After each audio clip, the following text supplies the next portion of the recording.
OG fact checker, here to give you a juicy tidbit of history that's verified.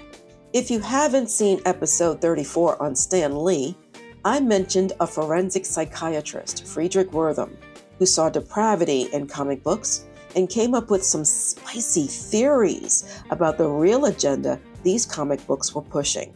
He felt so strongly about it that he tried to convince Congress that comic books needed to be censored and had a book published titled Seduction of the Innocent about his theories.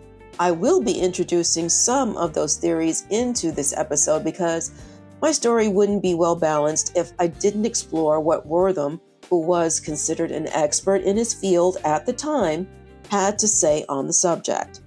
And after what I've read, some of his assumptions weren't that off base.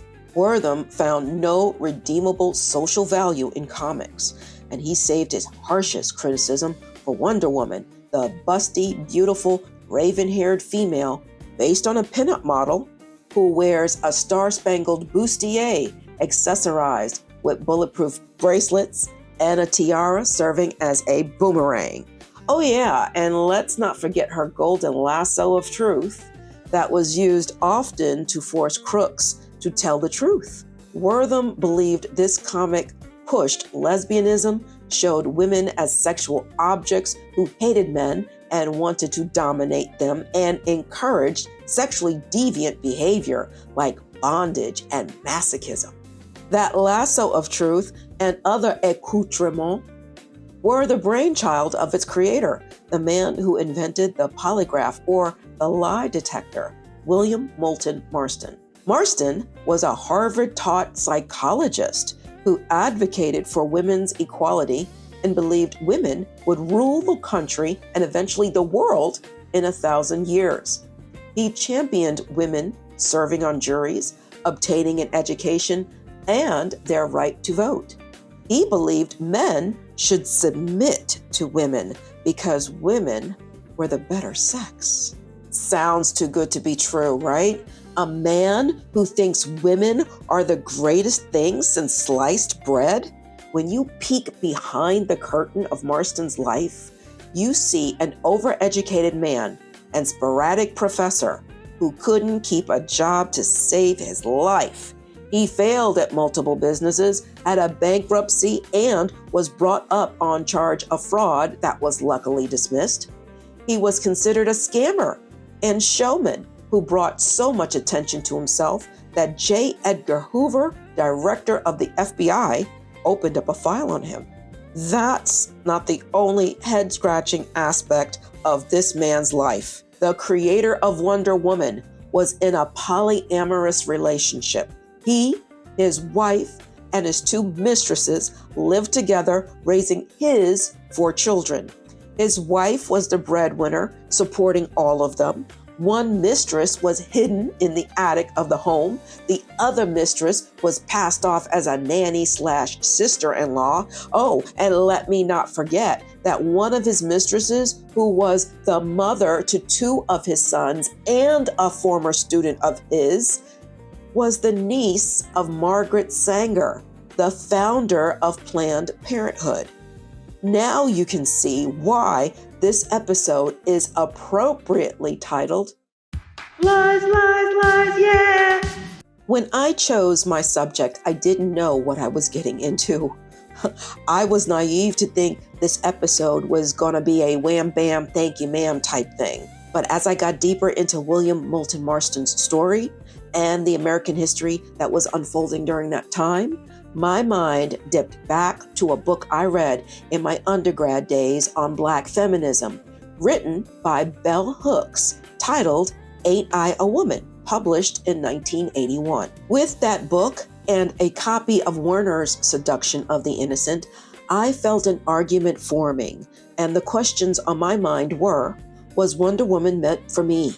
Was Werner right about comic books, specifically Wonder Woman? And if the comic wasn't meant for me and or there was a hidden agenda being communicated, can I still embrace her like I did when I was a little girl? The reason why I ask these questions is because of the purpose and origins of Wonder Woman. All the players connected to Marston from his Harvard days in the 1920s to the time he created the comic book heroine supported and fought for women's equality. But there were two civil rights fights occurring at the same time, one for the equality of women and one for the equality of blacks once the 13th Amendment had abolished slavery. There were plenty of advocates fighting for equality, but their agendas didn't always intersect with each other. For example, Frederick Douglass, the former slave whose freedom was paid for by two white women, supported the suffragist cause, but didn't really push the agenda of black women being included. Actually, the only woman advocating for black women at that time was former slave Isabella Baumfree from Ulster County, New York, aka Sojourner Truth, the OG black feminist. Sojourner Truth had a lot of truth to share. She was sold 3 times. The man she loved was murdered by his master to stop him from fathering children off the farm because he couldn't enslave the offspring. Her final owners, before she was freed for a whopping $20, physically and sexually abused her, forcing her to marry another slave to have 3 children by him. Bell Hooks asserts in her book, Ain't I a Woman?, which was the first line of a speech by Sojourner Truth, that Frederick Douglass only addressed the treatment of black women within the context of them being prostitutes for white men, but not about them deserving the right to vote. Yes, I said prostitutes. Let me unpack that for a second. According to Bell Hooks in her book, Ain't I a Woman?, black women were left out of the conversation for equality during the suffragist movement because of negative perceptions of them not being morally worthy for equality. She made numerous damning statements as to why this is, and as I reread this book 20 years later, her conclusions, based on her research, still knock me out of my chair. Through her book, Hooks spoke to black women and said, "Sisters, you ain't crazy.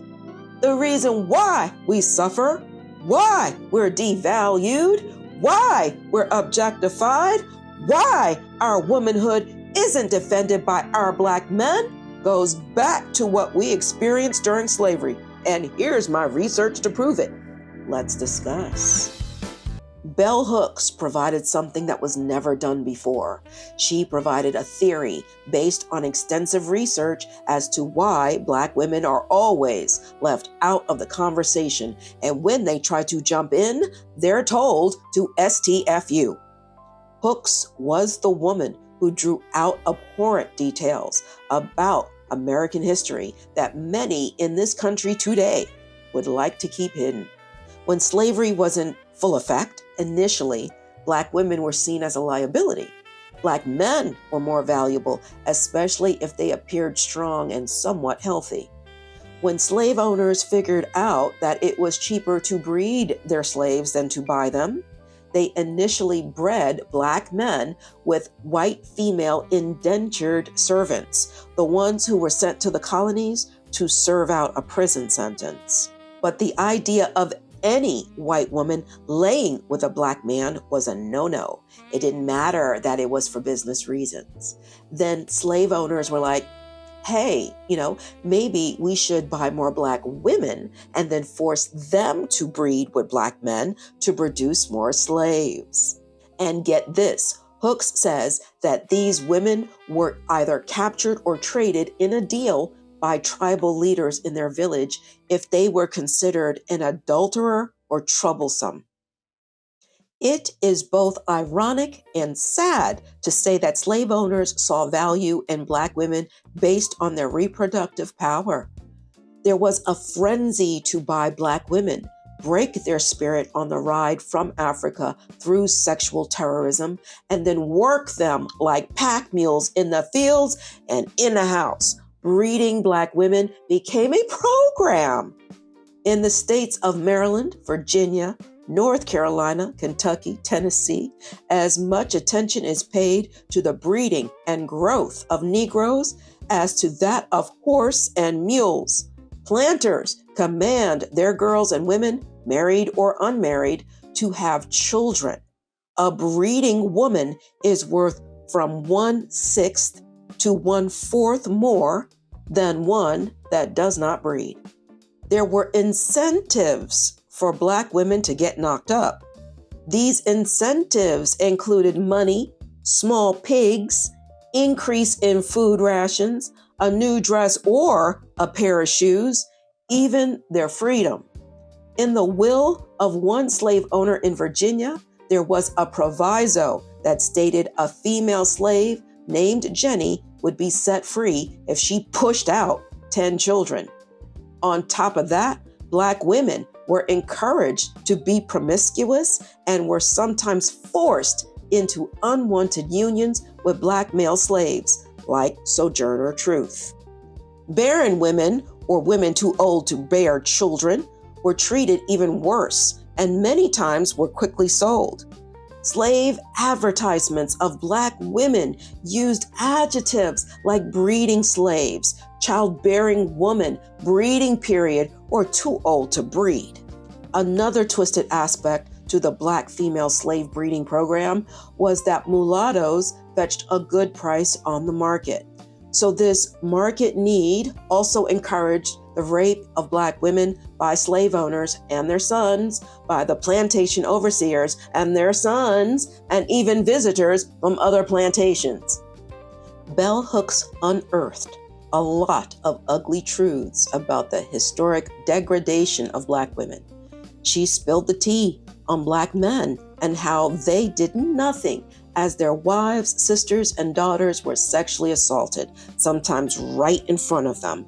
Black men would even leave the shack if they knew Massa was going to visit during late night creeping. Bell Hooks holds these men accountable because instead of being a protector for these women, they mimicked the master's behavior to maintain their imagined superiority over Black women, making them just as guilty as white men, if not more so. This superiority was reinforced when the 15th Amendment was passed in 1869, which allowed a person to vote regardless of race, color, or previous condition of servitude. There are stories of white women who were enraged by the actions of their husbands, who constantly lusted after Black girls and young women and were targeting ages 13 through 16.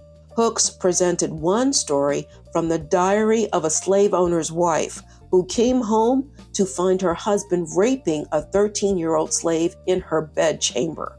Instead of blaming her husband, she blamed and brutally punished the slave so bad that others on the plantation begged the wife to stop, and she wouldn't. White women throughout the South had to accept, with quiet indignity, their husbands' flagrant infidelity with slaves.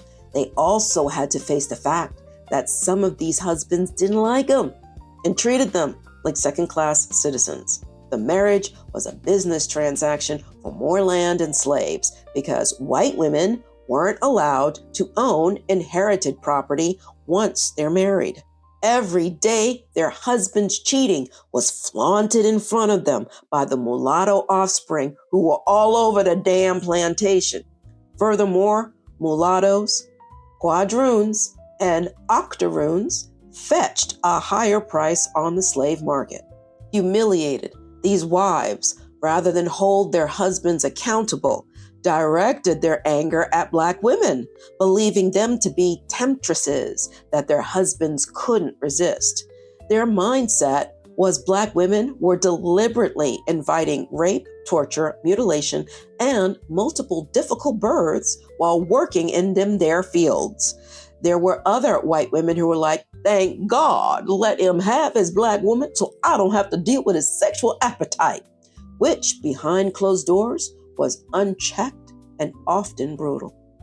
All the unchecked sexual aggression perpetrated by slave owners was also practiced by their sons, And the consensus was, well, let boys be boys. Let them satisfy their lust with the slaves so they don't burden their future wife with their sexual needs. Just don't embarrass the family. And if there's some offspring from it, we'll probably sell them, rent them out, or trade them. Once the Emancipation Proclamation came through and the Reconstruction of the South was in play, the desire for Black women by white men didn't abate in the slightest.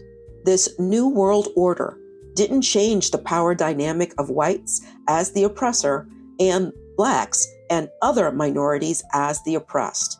It merely shifted it to a new environment, and states created laws to protect the oppression. Now that Black women were free, they had to make a living in this new world order to support their families. They worked in the houses and stores of white businessmen. This left them open to major sexual harassment in the workplace. According to Bell Hooks, during the Reconstruction era, Black women entered the workforce as domestics, and they faced threats of rape daily as they tried to protect their womanhood. If they fought back with force, they could expect punishment that included death. I had my doubts that Frederick Douglass, the former slave and abolitionist, even cared about Black women, but I give Douglass credit for addressing what was called the prostitution of Black women in one of his speeches. I hold myself ready to prove that more than 1 million of women in the southern states of this union are, by laws of the land and through no fault of their own, consigned to a life of revolting prostitution. That by those laws in many of the states, if a woman in defense of her own innocence shall lift her hand against the brutal aggressor, she may be lawfully put to death. Youth and elegance and beauty and innocence are exposed for sale upon the auction block, while villainous monsters stand around with pockets lined with gold, gazing with lustful eyes upon their prospective victims. Here's another bit of irony for you. On the plantation, slave owners rewarded Black women with pigs and Jews for their fertility, and when they wanted sexual favors, they simply took them by force. Once Black women stopped being property, white men wound up bribing them for submitting to sexual advances with special privileges, earbobs, pretty dresses, and money as enticements. With no control over their lives, these Black women eventually took advantage of the degrading offer because it was better to surrender than to be taken by force or risk death by fighting back. They couldn't rely on Black men to protect them because Black men were about self-preservation. With no other options, they became unwilling mistresses to white men, catering to their sexual whims, which is a different form of slavery. Frederick Douglass's public acknowledgement of the sexual abuse of Black women wasn't enough to reframe the public's perception of Black women as victims rather than temptresses. And this is why, claims Bell Hooks, Black women were not included in the discussion for equality when the suffrage movement was in full force. They were seen as an amoral enemy. When the 19th Amendment was passed, which was supposed to prohibit sex discrimination in voting, Black women and women of other races were left out. When the 19th Amendment became law on August 26, 1920, 26 million adult female Americans were nominally eligible to vote, but the full electoral equality was still decades away for many women of color who counted among those numbers. Native Americans, Asian Americans, Latinos, and Black females weren't able to actively and freely participate in the voting process without being harassed until 45 years later, when the Voting Rights Act of 1965 was passed by President Lyndon Baines Johnson, banning discriminatory voting practices that included poll taxes, literacy tests, and other bureaucratic restrictions. Given what Bell Hooks had to say about the historic devaluation of Black women, you can understand why I question whether Wonder Woman was created for a little Black girl from Brooklyn, New York. to consume and be inspired by. Wonder Woman was meant to exemplify white womanhood, and Black women or other women of color were an afterthought. Do I believe in Hooks's multi-part theory? I do find validity in what she claimed based on my professional and personal experiences. I'll share those stories on my new Substack channel. Link down below. The creator of Wonder Woman, William Moulton Marston, was an only child born in 1893 in Cliftondale, Massachusetts. He was born into a family filled with females. His mother had 4 sisters who were ever present in his life, and I think they fostered his feminine side. Using the phrase feminine side is tricky for me because writing poems, stories, and plays is not solely a feminine activity. But back then, men were expected to learn skills that would make them a breadwinner, like being a lawyer or a doctor, and writing poetry wasn't going to pay the bills. All that nurturing paid off because when Marston got older and was in high school, he must have done well grade-wise because he was admitted into Harvard in September 1911. Of all the courses he was required to take, he was drawn to philosophy, taught by George Herbert Palmer. Palmer was still devoted to his wife, who died from a heart attack at 47 years old, Alice Freeman Palmer, a suffragist and former president of Wellesley College. Palmer didn't hide his support for the equality of women. He sponsored Harvard's Men's League for Women's Suffrage on a campus that didn't allow women to speak at public events. When Emmeline Pankhurst, the militant British suffragist, jumped the pond to speak at an event sponsored by the League in December 1911, Harvard forbade it. Undeterred, the League moved the event to a hall a block away from campus where 1,500 students showed up. Marston clicked with philosophy and with Palmer and his support for women's equality, which was a hot topic of conversation in Cambridge.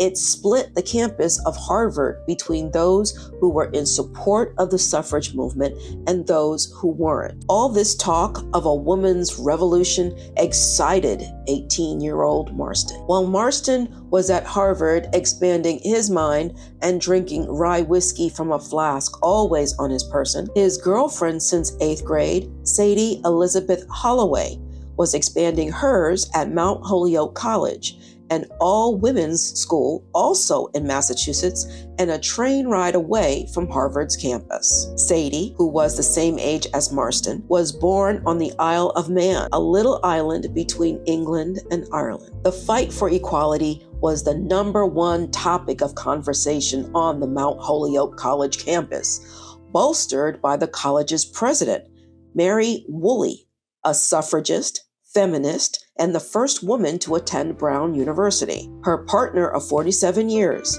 Jeanette Augustus Marks, a Wellesley College grad, was also a feminist, suffragist, and English Lit professor at Mount Holyoke.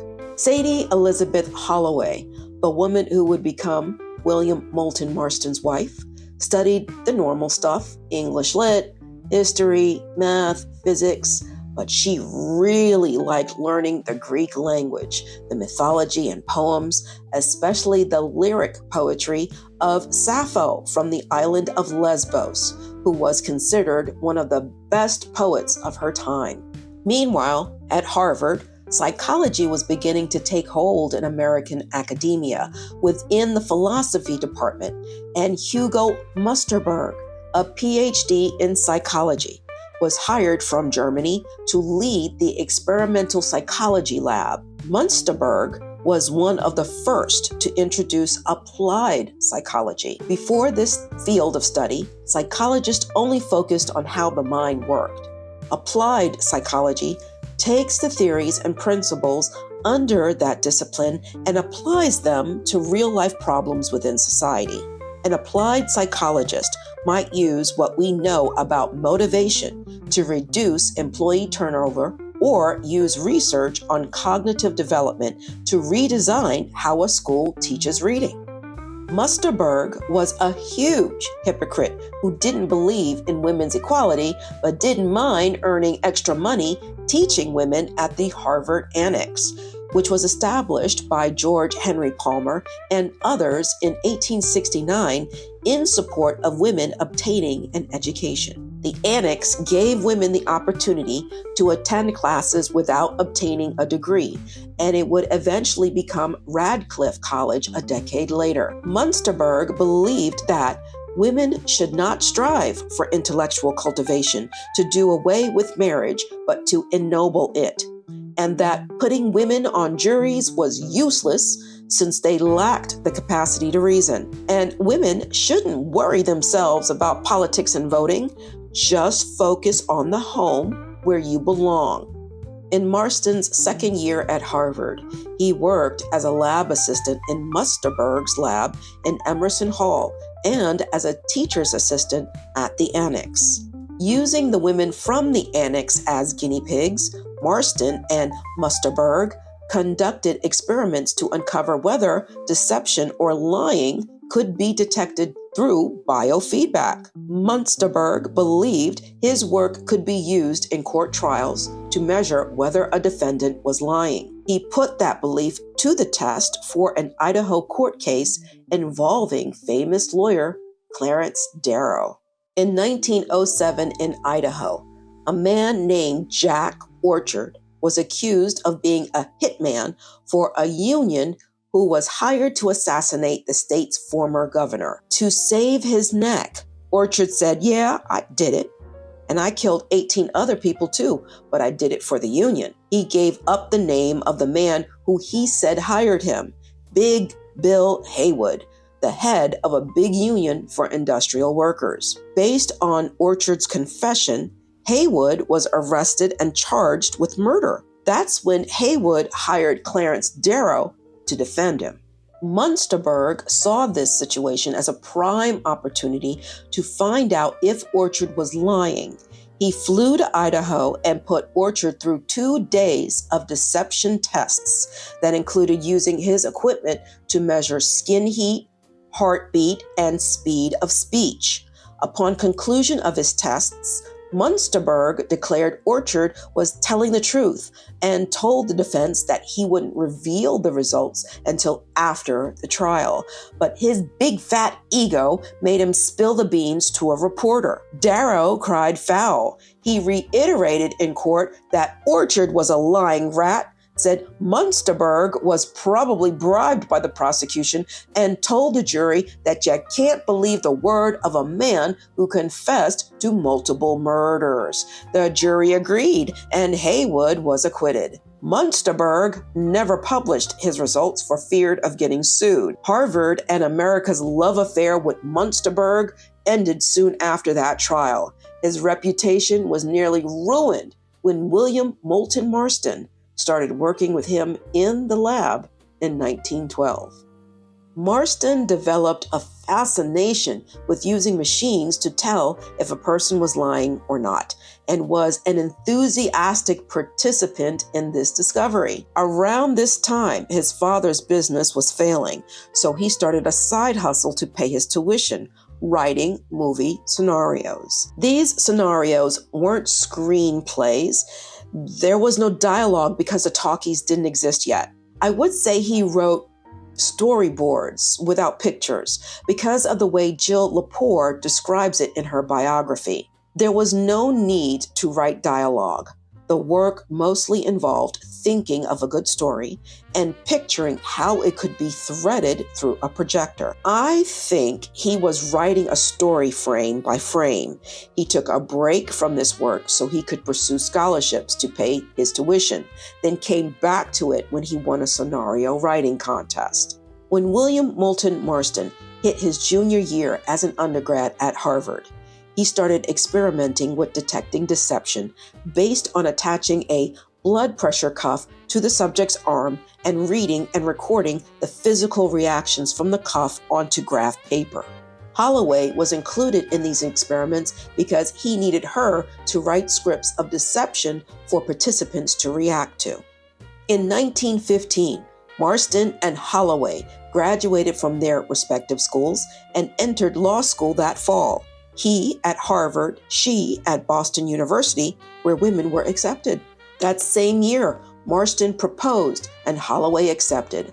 At the behest of Marston, she changed her first and last name to Betty Marston, which she hated but gave in nevertheless. It was in law school that Marston began to toy with the idea of introducing his lie detector test in court. The following year, his mentor, Dr. Munstenberg, died from a cerebral hemorrhage while he was in the middle of a lecture. The fight for women's equality was put on hold when the United States decided to enter World War I in April 1917. Suddenly, the psychology department at Harvard was in the war psychology business, and Marston tried to sell his experiments in deception to any interested government party, but couldn't find any takers. He was turned down by the Bureau of Investigation, later the FBI, the Office of Military Intelligence, the Department of War, the Department of Justice. He was even turned down by the New York Police Department. Marston lost the full support of his undergraduate advisor, Robert Yerkes, when he conducted his detection experiment on 18 Black messengers to find out if any of them were connected to the thefts of scientific instruments in Yerkes' building. Marston had concluded that one of them was responsible, but he was dead wrong. To recover from the embarrassment, he insisted that the Black man he accused, Horace Dreher, must be guilty of something because Dreher came from a bad lot of the New York Negroes. Then Marston said, "Oh, you know what? The reason why my results were wrong was because I didn't account for differences in race.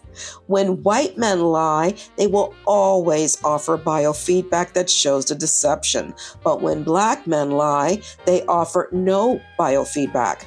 He was suggesting that Black men were natural-born liars who could escape detection. Marston and Holloway graduated from their law schools in June 1918, the year Marston was drafted into the U.S. Army as a second lieutenant. He was appointed as a professor at the U.S. Army School of Military Psychology at Camp Greenleaf in Georgia.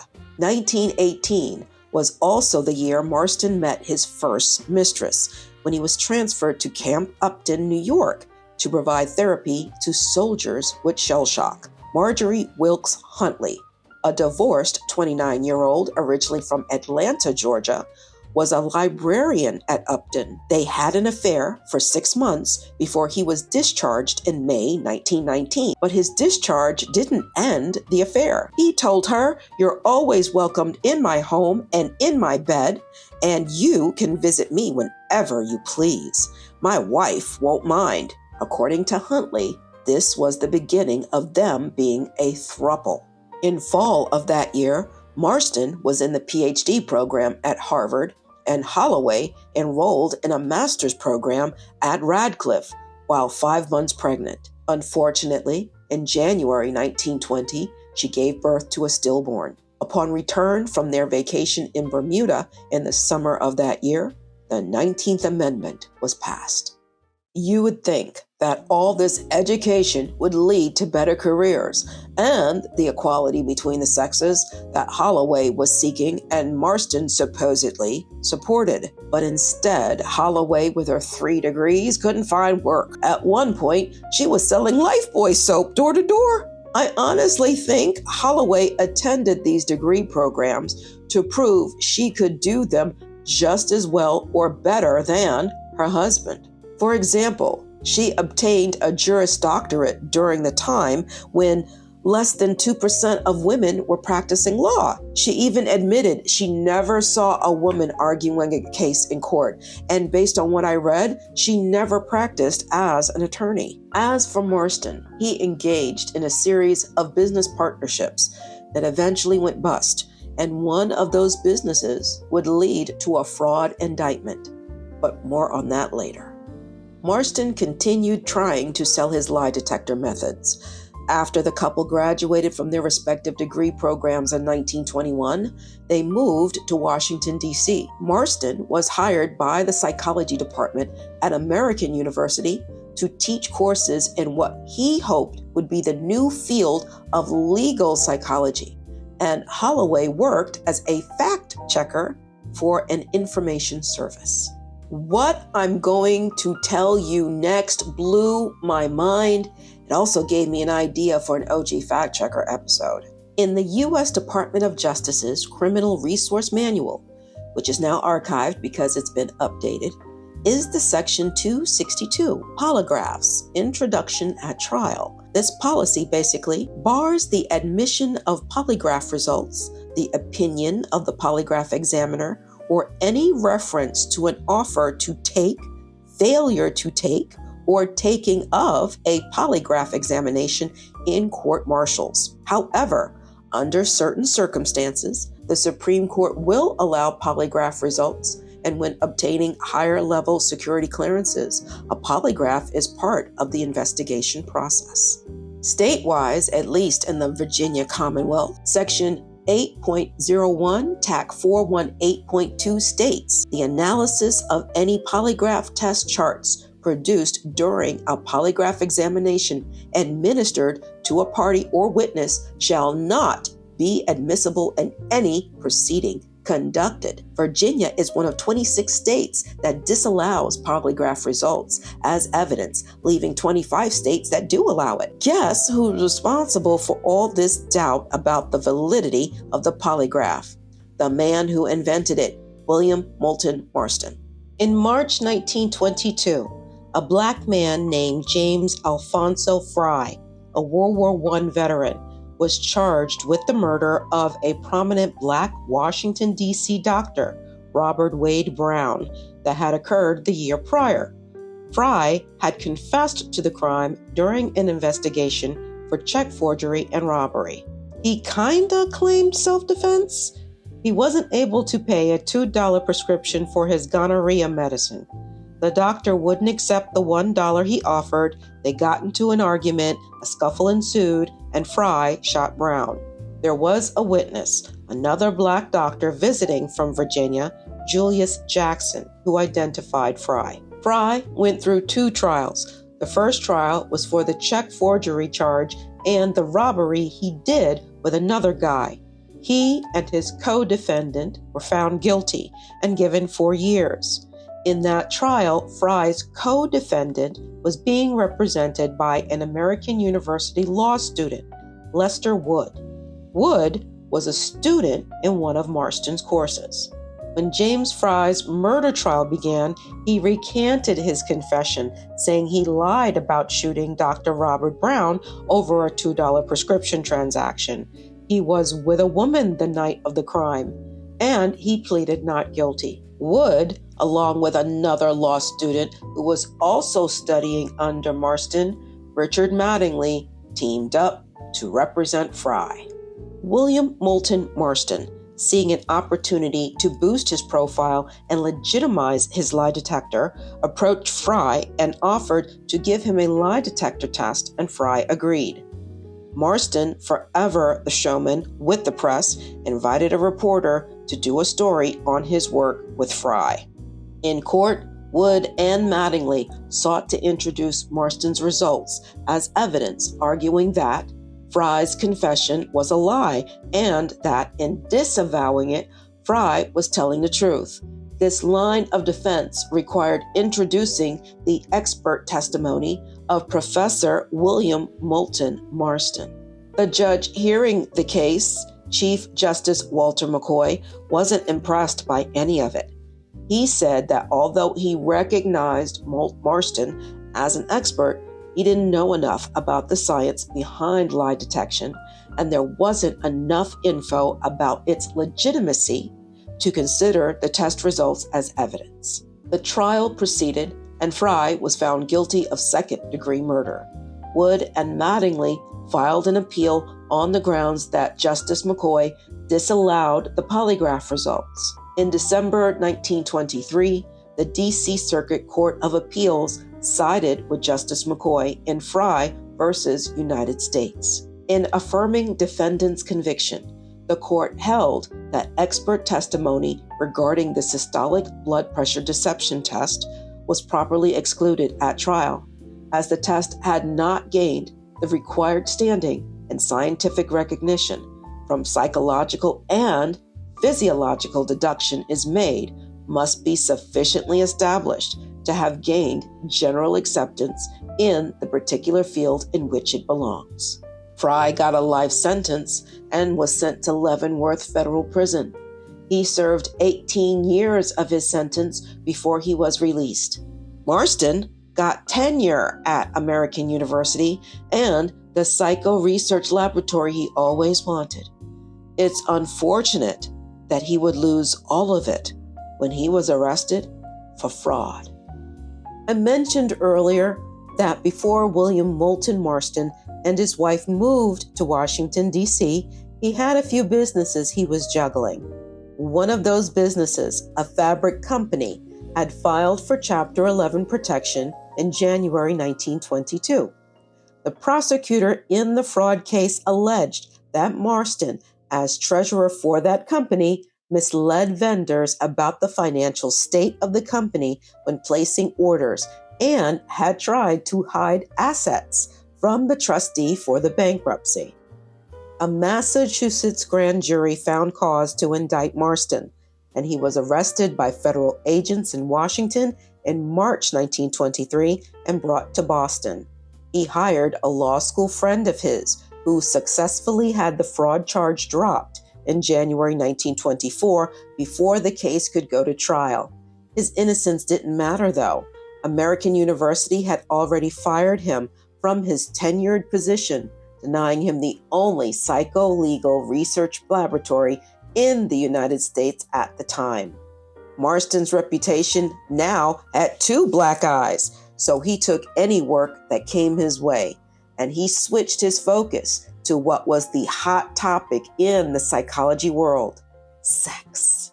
During the 1920s, thanks to Sigmund Freud, there was this obsession with sex, sexual differences, and sexual adjustment. Marston tried to redeem his professional standing by publishing a journal paper in late 1923 about sex characteristics in blood pressure, and discussed a 2-year study he did with his wife at Harvard between 1919 and 1921. Their goal was to find the differences in how men and women think and how their blood pressure reflects their exposure to different types of stimuli, like fear or something sexual in nature. Marston concluded that women are more emotionally volatile than men, and that their emotions were tied to their sexuality, whereas men's emotions were rooted in fear. Marston's situation began to improve in 1925 when he was hired as an assistant professor in philosophy with a focus in psychology at Tufts University in Massachusetts. I guess you could call it an improvement in that he was receiving a steady paycheck, but professional-wise, an assistant professor rank was 2 steps down from the full professor rank and department chair position he had at American University. In fall semester of that year, 35-year-old Marston met the woman who would become his second mistress and mother of his children, 21-year-old Olive Byrne. When William Moulton Marston took the teaching job at Tufts University, his wife Betty Marston, also known as Holloway, wasn't with him. She took a manager editing job in New York. You know where this is going. While the cat is away, the mice will play.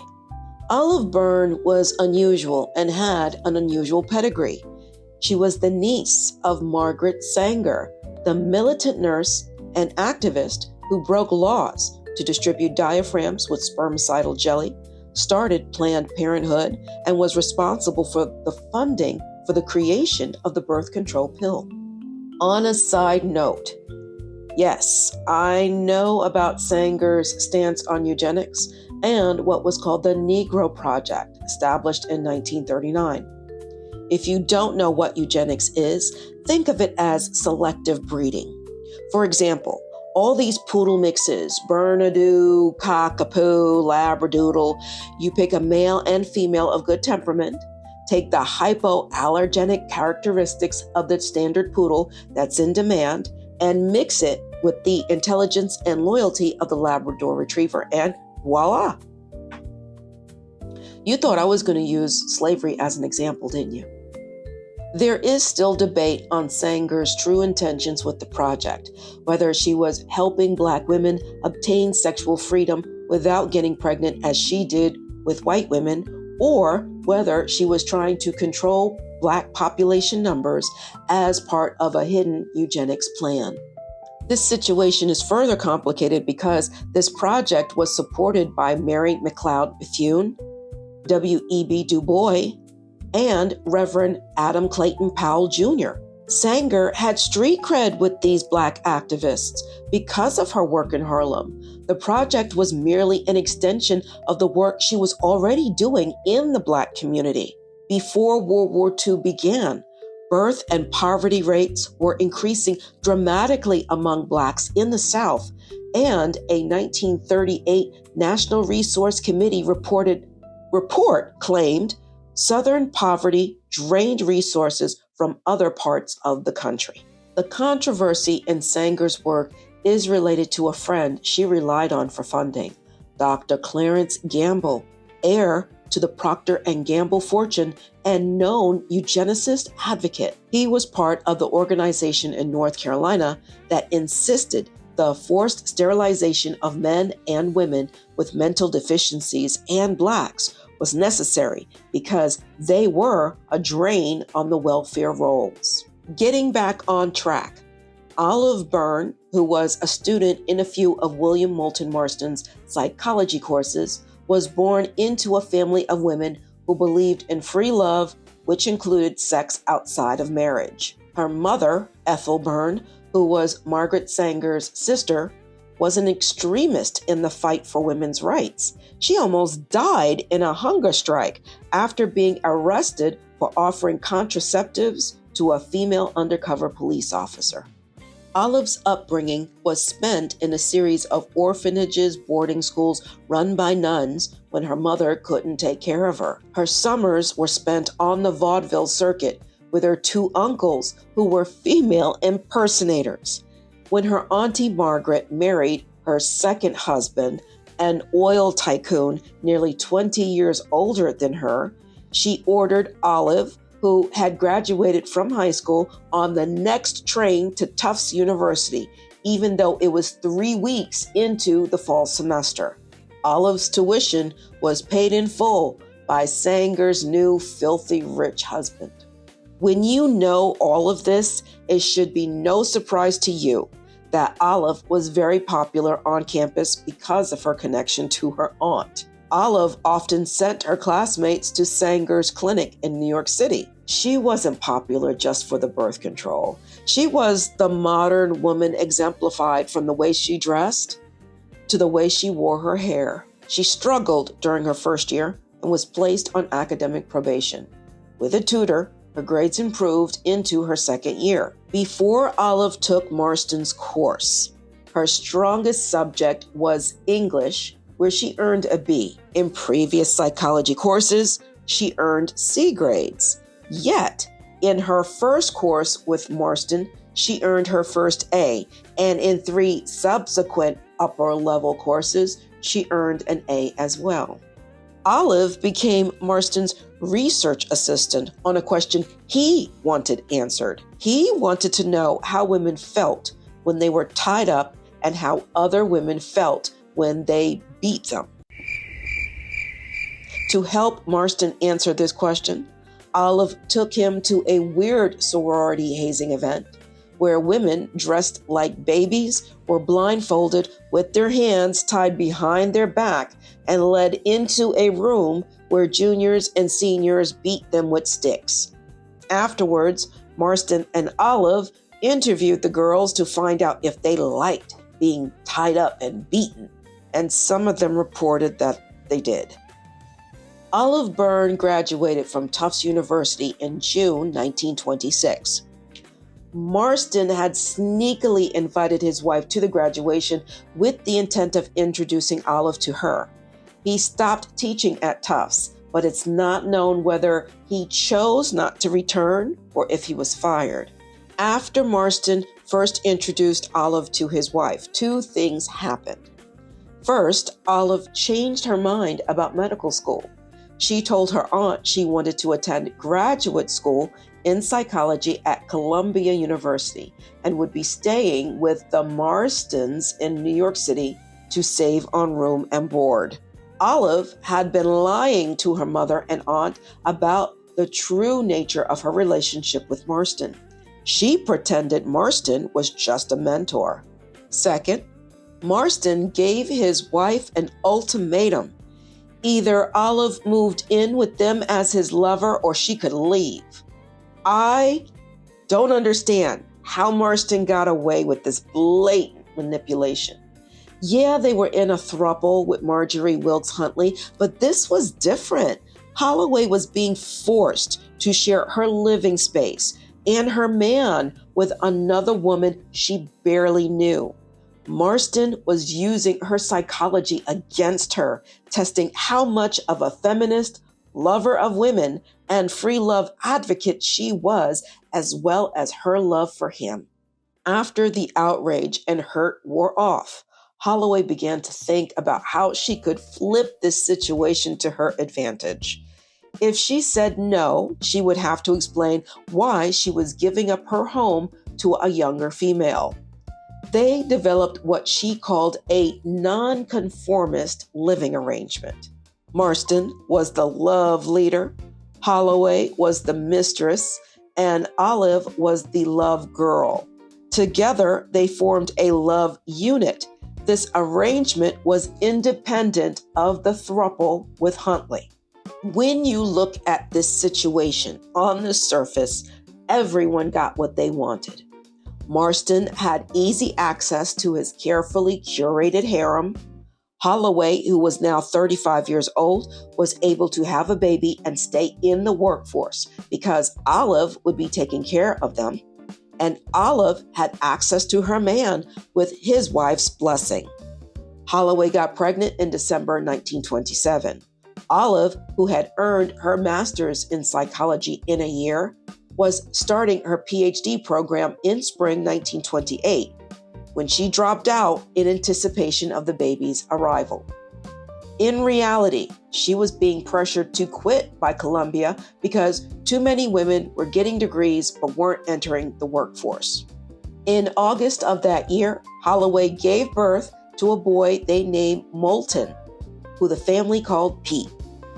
William Moulton Marston wasn't a consistent breadwinner in his household. It was his wife. The family relied on her salary so much that she worked as an editor for the update of Encyclopedia Britannica right up until the day she gave birth. She went back to work 2 months later, leaving the baby with Olive and her husband in their house they rented in Darien, Connecticut, while she worked in New York City.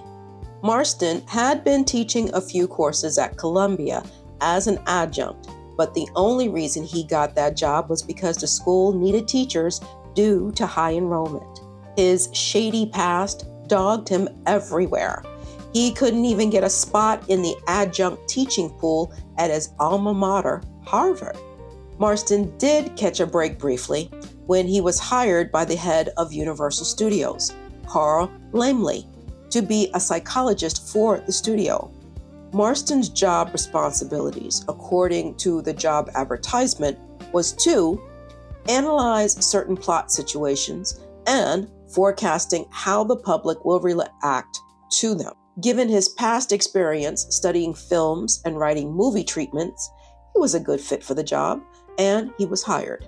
The Marston family, minus Marjorie Huntley, moved to Los Angeles in January 1929 in the hopes that the position would lead to a 5-year contract. Holloway continued her East Coast work via snail mail, and Olive took care of baby Pete.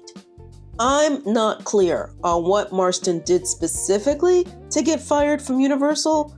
I don't think it was one thing, but a series of things.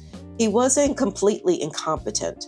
He got the 1930 movie All Quiet on the Western Front past censors, and he did work for Paramount, testing audience reactions to screenings using his blood pressure detection method. I think it was a change in leadership that led to his firing. Marston was hired by Laemmle Sr., who didn't have an issue with him or his antics on the studio lot. And when he retired, Sr. was replaced by Jr., and Jr. wasn't thrilled with Marston. He hired the lie detector expert who was more acceptable, Leonard Keeler, to replace Marston. There's a bitter irony in Leonard Keeler being hired to replace William Moulton Marston. Marston had issues, this is true, but I feel he got shafted in the Fry case and when he got fired from Universal Studios. Keeler wouldn't be in the lie detection business had it not been for a police detective out of Berkeley, California, John Larson. Larson stumbled upon Marston's paper about deception testing and said, this looks interesting. Larson had a PhD in physiology from UCal Berkeley, and when he read Marston's scholarly article, he saw value in it, and in 1921 developed what he called the cardio-pneumo-psychogram. The machine he developed tested the theory that physiological changes, blood pressure, heart rate, and respiration could prove innocence or find out a liar. Yeah, Larson basically designed a machine to test out Marston's theory, and it was more accepted because, drum roll please, he was a police officer. His machine was used in police investigations in the 1920s and 1930s until Leonard Keeler came on the scene. Keeler was another UCal Berkeley grad who assisted Larson in the early days of his invention. Coincidentally, Keeler, an inventor whose only invention was the polygraph, worked for the Los Angeles Police Department. He improved Larson's device and then patented his invention called the Keeler polygraph. Get this, in the mid-1930s, Keeler's lie detector was used on 2 suspects in an assault investigation in Wisconsin. The results were admitted in court as evidence, and the 2 suspects were convicted. I know, that's messed up, right? Anyway, the Marston family returned to New York. His wife took an editing job with McCall's magazine, and he managed to teach a class here and there. The deception they carefully crafted to the public was put to the test when Olive gave birth to a son, Bern, in January 1931. How do you think this love unit explained that baby and a second one, a son named Don, in September 1932? Here was the cover story. Olive married some dude in 1928 named William Richard, a World War I veteran who had died from lung problems after Don was born.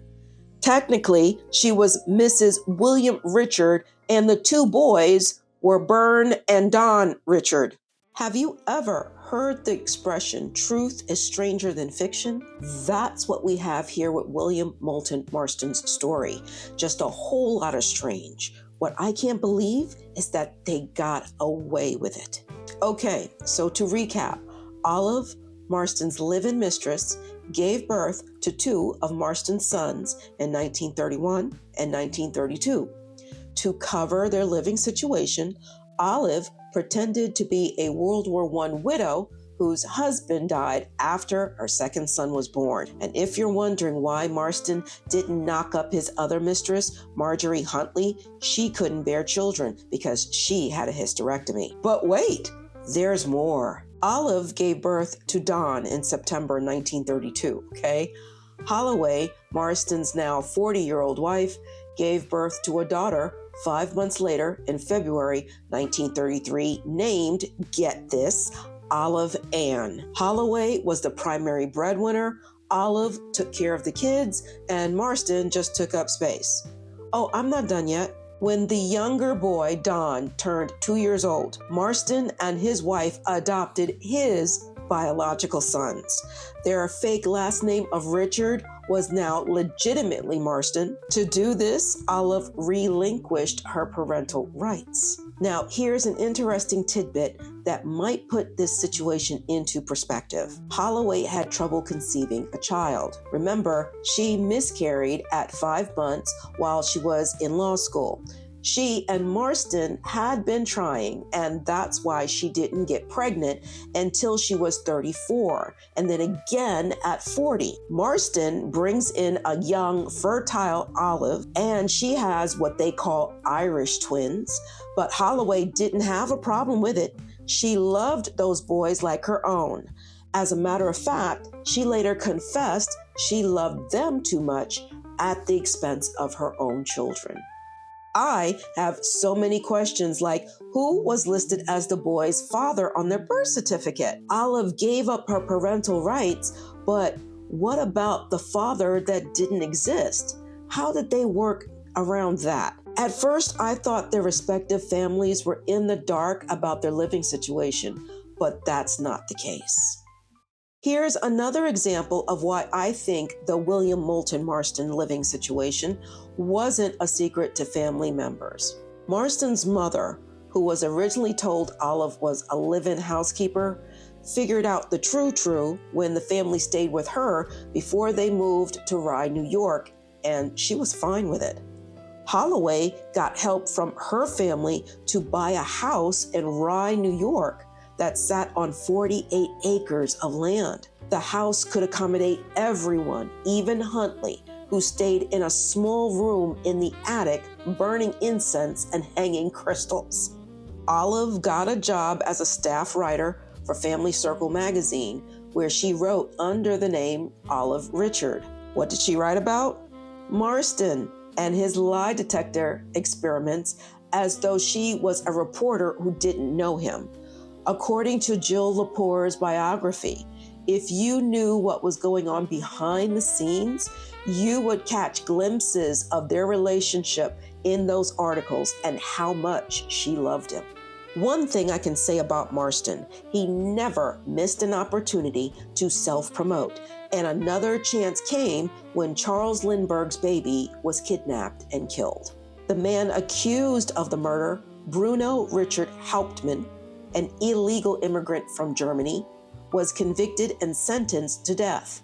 But his lawyer appealed the decision and got a stay of execution for his client, so the U.S. Supreme Court could hear Hauptmann's case. I'm not clear if Marston sought out reporters or if reporters came to him, but he touted how his lie detector test could be given to Hauptmann. Leonard Keeler thought so too, and told the press he would offer his machine even though the results would be inadmissible in court.